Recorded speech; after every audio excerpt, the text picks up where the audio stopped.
Le Conseil des ministres de ce jour a adopté 3 décrets dont la synthèse est la gestion des ressources humaines au niveau de l'État en termes de recrutement et en termes de création également d'emplois.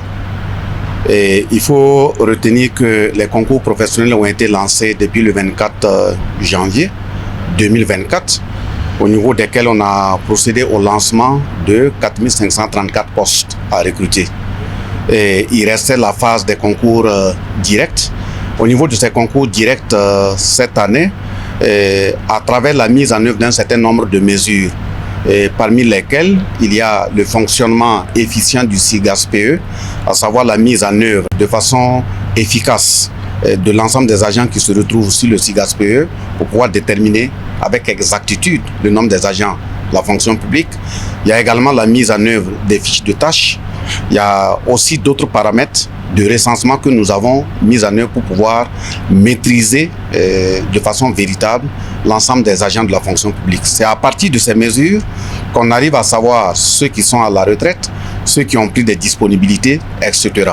Mais nous ne pouvons pas attendre et finaliser toute la mise en œuvre de ces mesures, dans la mesure où ça peut prendre un peu de temps, avec les délais cartographiés de l'application de recrutement à travers les concours directs. Et le Conseil des ministres a autorisé donc un départ pour ce qui est déjà prêt. Et nous allons procéder donc à ces recrutements. Et donc concernant cette année, il faut d'abord dire que le Conseil des ministres donc vient d'autoriser l'ouverture de postes de recrutement pour commencer à partir de 5364. Donc cette année, on va démarrer avec 5364 postes à pourvoir. Je dis bien nous allons démarrer parce que toutes les études n'étant pas finalisées, au fur et à mesure que nous avançons, en fonction des priorités dégagées par le gouvernement, on peut décider d'un recrutement spécifique dans tel et tel secteur pour compléter.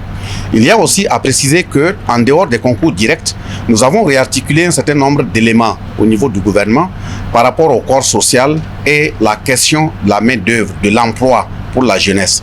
Et en plus des concours, nous voulons compléter cela par le fait que l'État est disposé à recenser l'ensemble des étudiants qui sont sur les sites de production agricole pour leur permettre de s'installer d'eux-mêmes.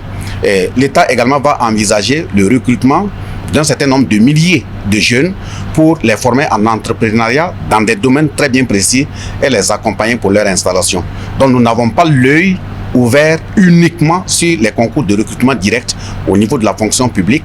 Donc on pourrait estimer au fur et à mesure à partir d'aujourd'hui que le nombre pourrait aller en s'augmentant au fur et à mesure que nous allons finir certaines études concernant un certain nombre de paramètres.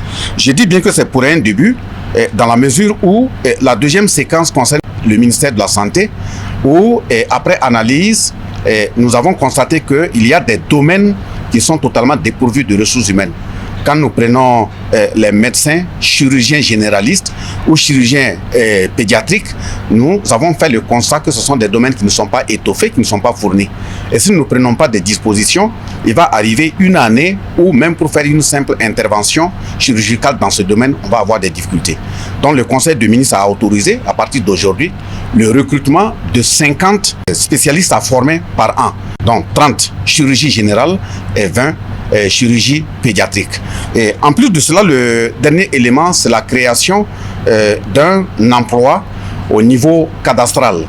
Et cet emploi va permettre d'avoir 3 catégories, à savoir les techniciens de cadastre, les ingénieurs de cadastre, et nous avons également avoir les inspecteurs de cadastre. Donc ce sont des gens qui seront reliés en termes d'emploi au niveau du ministère de l'économie et des finances.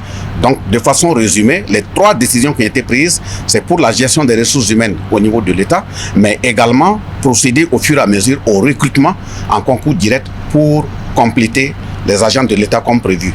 Probablement que dans les mois à venir, si les études arrivent à finir, il peut arriver qu'il y ait d'autres annonces en termes de recrutement pour servir l'État.